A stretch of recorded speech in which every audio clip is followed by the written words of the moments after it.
പാലക്കാട് സൂര്യാഘാതമേറ്റ് വയോധിക മരിച്ചു.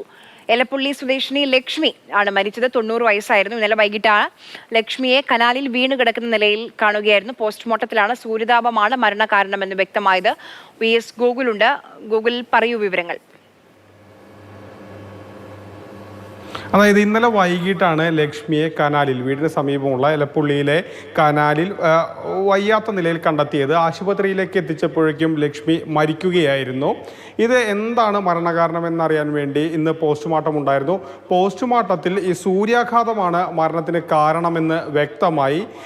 ഇവരുടെ ശരീരത്തിൽ പൊള്ളലേറ്റ പാടുകളും മറ്റും ഉണ്ടായിരുന്നു. ഈ ലക്ഷ്മി ഒറ്റയ്ക്ക് താമസിക്കുന്ന ഒരാളാണ്. അതുകൊണ്ട് തന്നെ ഉച്ചയ്ക്ക് ലക്ഷ്മിയെ കാണാതായതോടുകൂടി തന്നെ അങ്ങനെ പെട്ടെന്ന് അവരെവിടെയാണെന്നുള്ള കാര്യങ്ങളൊന്നും അന്വേഷിക്കാൻ ആരും ഉണ്ടായിരുന്നില്ല. പിന്നീട് വൈകിട്ടാണ് നാട്ടുകാർ ഇവരെ കണ്ടത്. ഇപ്പോൾ പാലക്കാട് വലിയ ചൂടാണെന്ന് അറിയാമല്ലോ. കഴിഞ്ഞ കുറച്ച് ദിവസമായൊക്കെ തന്നെ താപതരംഗം തന്നെ ഉള്ള ഒരു ജില്ലയാണ് പാലക്കാട്.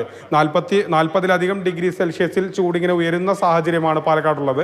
അപ്പോൾ അതിൻ്റെ ഭാഗമായി ഇത്തരത്തിലുള്ള സംഭവങ്ങൾ ഉണ്ടാകുന്നു. ഇപ്പോൾ ലക്ഷ്മിക്ക് 90 വയസ്സുള്ള വയോധികയാണ്. അവർക്കൊരു പക്ഷേ ഈ ചൂട് ഒരുപക്ഷെ താങ്ങാൻ കഴിയുന്നതിലുമൊക്കെ അപ്പുറത്താകും. ദുരന്ത നിവാരണ അതോറിറ്റിയൊക്കെ തന്നെ മുന്നറിയിപ്പ് നൽകുന്നുണ്ട്. ഗർഭിണികളും വയോധികരും കുട്ടികളും ഒന്നും ഈ വലിയ ചൂടിൽ 11 മണിക്ക് ശേഷം ഉള്ള ചൂടിലൊന്നും കൊള്ളരുത്, നേരിട്ട് കൊള്ളരുത്, ജാഗ്രത പാലിക്കണമെന്നുള്ള നിർദ്ദേശമൊക്കെ ദുരന്ത നിവാരണ അതോറിറ്റി തന്നെ നൽകുന്നുണ്ട്.